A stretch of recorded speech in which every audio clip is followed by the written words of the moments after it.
Assalamualaikum warahmatullahi wabarakatuh. Bagaimana kabar anak-anakku sekalian? Semoga baik dan sehat semua ya. Sebelumnya perkenalkan, nama ibu adalah Ibu Izati Solihatin atau biasa dipanggil Ibu Iza. Ibu di sini mengampu mata pelajaran ilmu pengetahuan sosial di MTSN 1 Probolinggo. Baik, sebelum kita memulai materi kali ini, marilah kita bersama-sama berdoa sebelum belajar. Bismillahirrahmanirrahim. Robbi zidni ilma warzuqni fahma. Robbi shrahli sadri wa yassirli amri wahlul 'uqdatam min lisani yafqahu qawli. Bagaimana? Sudah siap semuanya? Nah, di sini Ibu nanti akan mengajak kalian untuk belajar bersama dengan materi ruang dan interaksi antar ruang, di mana ruang dan interaksi antar ruang ini ada di buku paket kelas 7 semester 1 di bab 1 yang masuk dalam tema besar yaitu manusia, tempat, dan lingkungan. Sudah siap semuanya ya? Oke, kita mulai.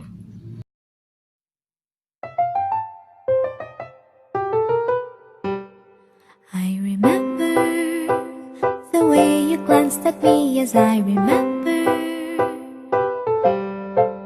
I remember when we caught a shooting star, yes I remember.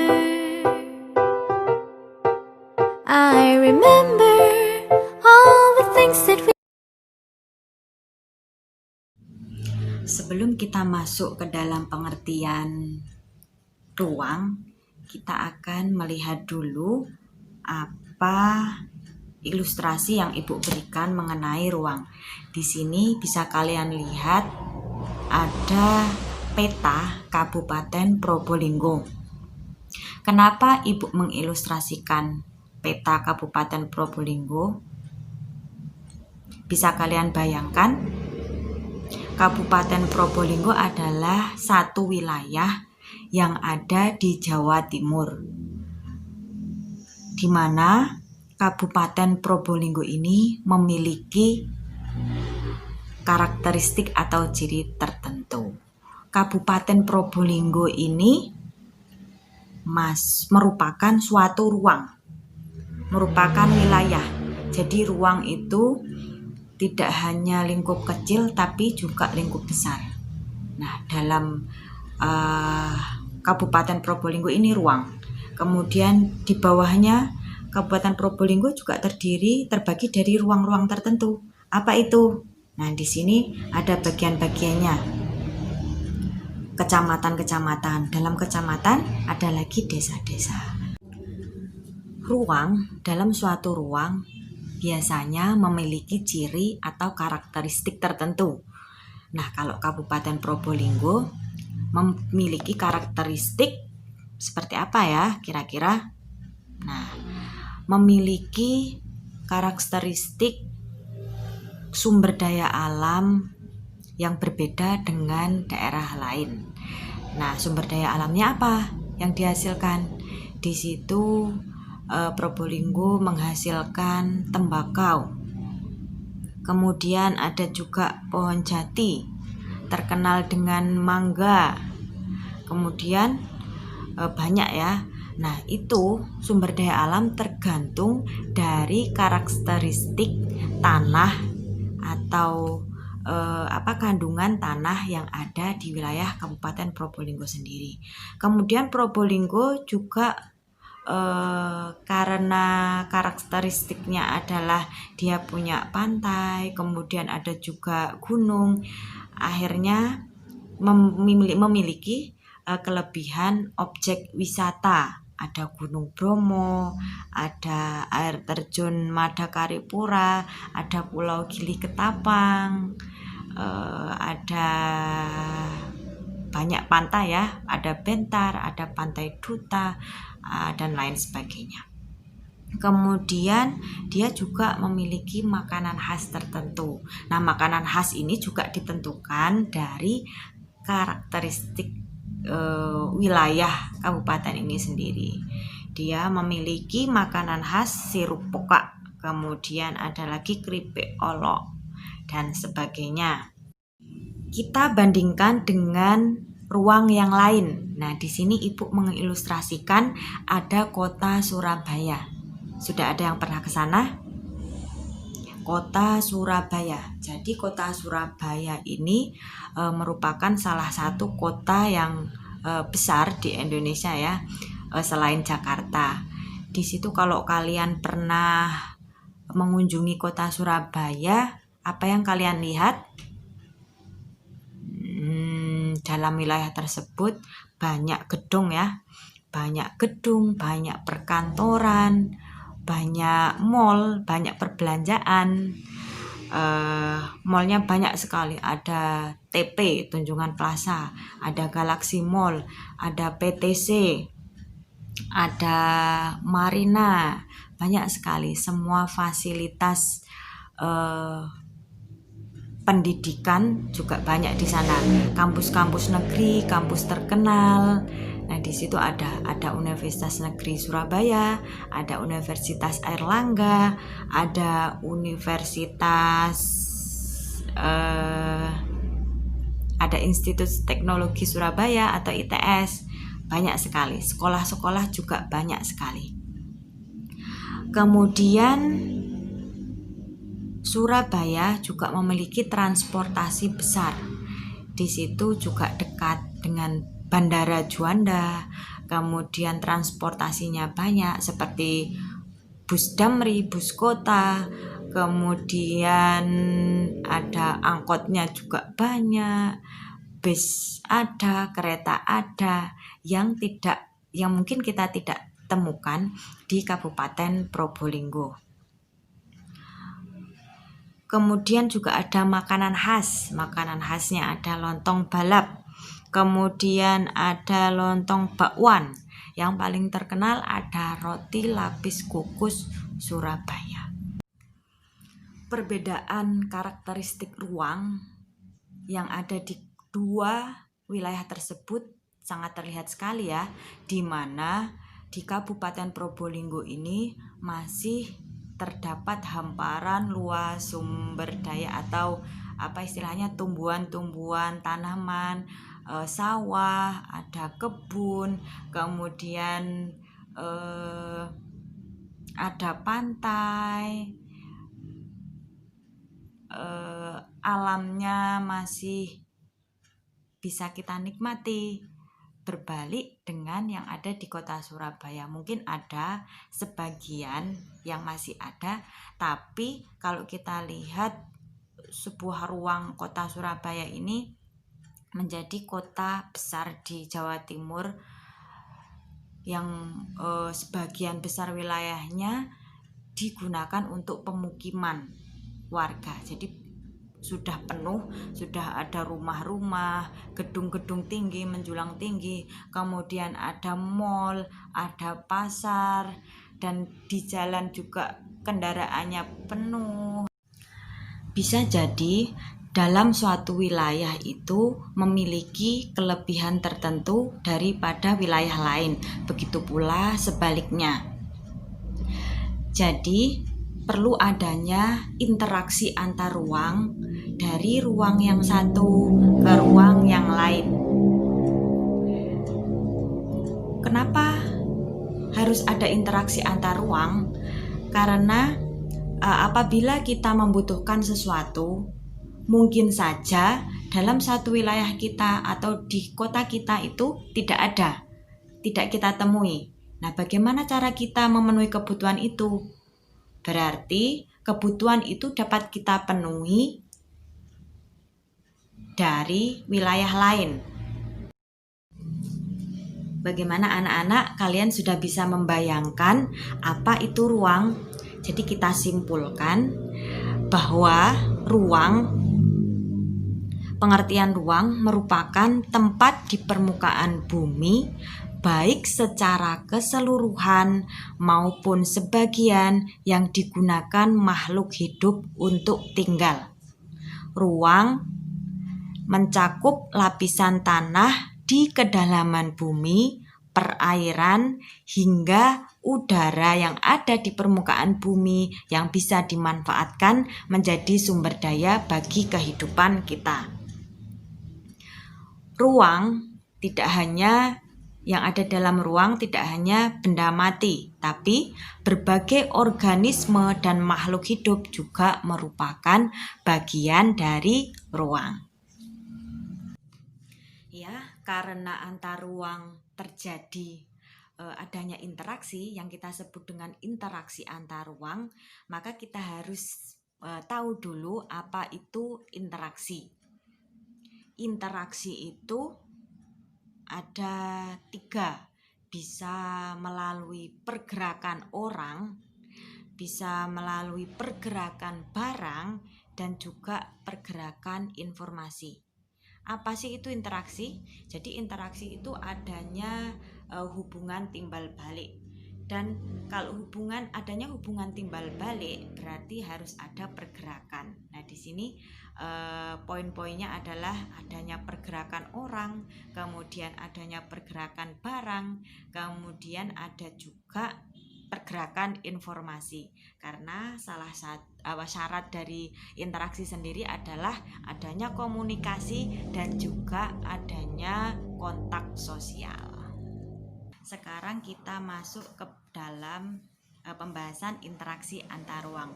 Jadi ada kondisi yang diperlukan untuk terjadinya interaksi antar ruang, yaitu ada 3. Yang pertama adalah saling melengkapi atau bahasa Inggrisnya complementary. Kemudian yang kedua adanya kesempatan antara atau intervening opportunity. Yang ketiga ada yang namanya kemudahan transfer atau transfer ability. Jadi ada 3 ya, masih ingat? Yang pertama adalah saling melengkapi, yang kedua adalah kesempatan antara, dan yang ketiga adalah kemudahan transfer. Jadi kita lihat di gambar ini ada gambar orang yang memakai face shield atau pelindung wajah. Jadi pelindung wajah ini dibutuhkan ketika terjadi pandemi COVID-19 ini. Pemerintah menganjurkan selain masker dan juga cuci tangan, memakai hand sanitizer, juga lebih aman jika menggunakan face shield. Nah, face shield ini terbuat dari plastik ya.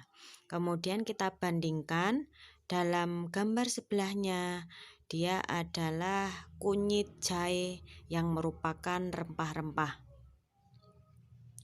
Nah, di sini kenapa Ibu mengilustrasikan seperti ini? Kita lihat ini merupakan contoh saling melengkapi. Face shield yang terbuat dari plastik, apakah kalian tahu kalau plastik itu pabriknya ada di Surabaya? Nah, jadi face shield ini terbuat dari plastik, dan plastik terbuat dari pabrik yang ada di Surabaya. Ketika wilayah kita yaitu Kabupaten Probolinggo membutuhkan face shield, maka kita bisa membelinya dari kota Surabaya.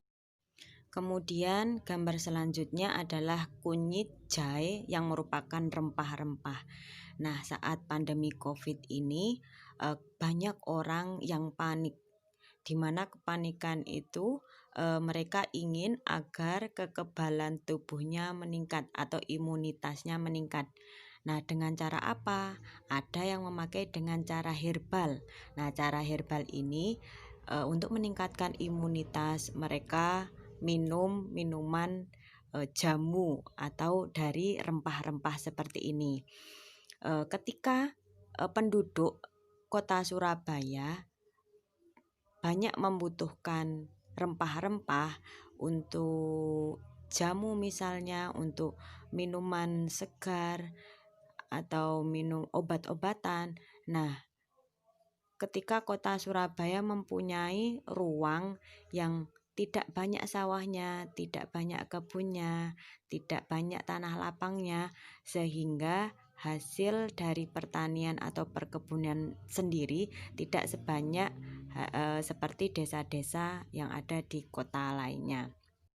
Kemudian ada juga kesempatan antara. Jadi kesempatan antara ini dia memperhatikan faktor jarak dan biaya. Jadi dalam berinteraksi juga harus memperhatikan jarak dan biaya. Misalnya tadi kota Surabaya membutuhkan rempah-rempah. Sangat kecil kemungkinannya dia akan mencari di luar daerah yang lebih jauh, misalnya Kalimantan atau Irian Jaya. Itu menyebabkan biaya yang dibutuhkan untuk mengirim barang menjadi banyak atau mahal, sehingga harga barang tersebut juga akan menjadi mahal. Maka alternatifnya adalah mencari barang yang jaraknya dekat dan biayanya bisa lebih murah, sehingga barang yang didapatkan bisa lebih terjangkau. Berikutnya adalah kemudahan transfer. Jadi pengangkutan barang atau mungkin orang juga memerlukan biaya. Maka interaksi antar ruang itu bisa terjadi jika biayanya lebih rendah dibandingkan dengan keuntungan yang diperoleh. Jadi terjadinya interaksi antar ruang diperlukan juga adanya kemudahan transfer. Kemudahan transfer juga sangat tergantung pada ketersediaan infrastruktur, sarana dan prasarana yang menghubungkan daerah asal dan tujuan. Misalnya saja jalan yang rusak dan sulit untuk dicapai akan mengurangi kemungkinan terjadinya interaksi karena biaya untuk mencapainya juga akan lebih mahal. Kemudian, apakah wabah COVID-19 atau corona ini mempengaruhi interaksi antar ruang? Bagaimana jawaban kalian? Kalau Ibu, jawabannya adalah iya. Wabah COVID-19 mempengaruhi interaksi antar ruang. Saat pandemi COVID-19 ini mengakibatkan beberapa daerah membuat kebijakan PSBB atau pembatasan sosial berskala besar, di mana alat transportasi dihentikan sementara.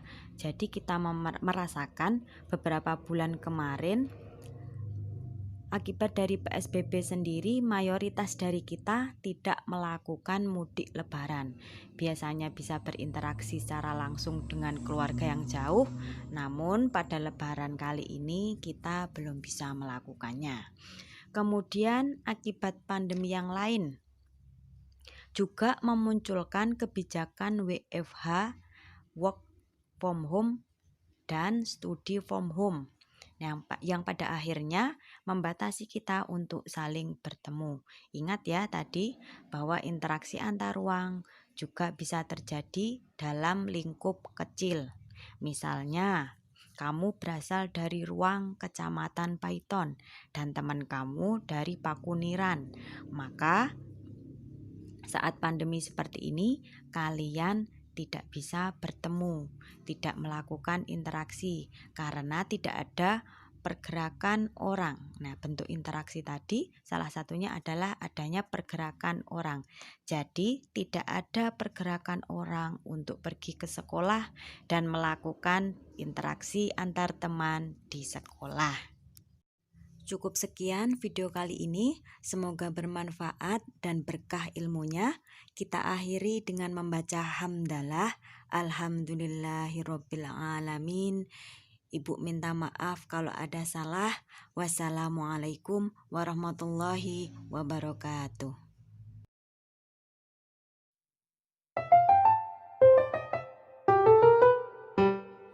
I remember the way you glanced at me as I remember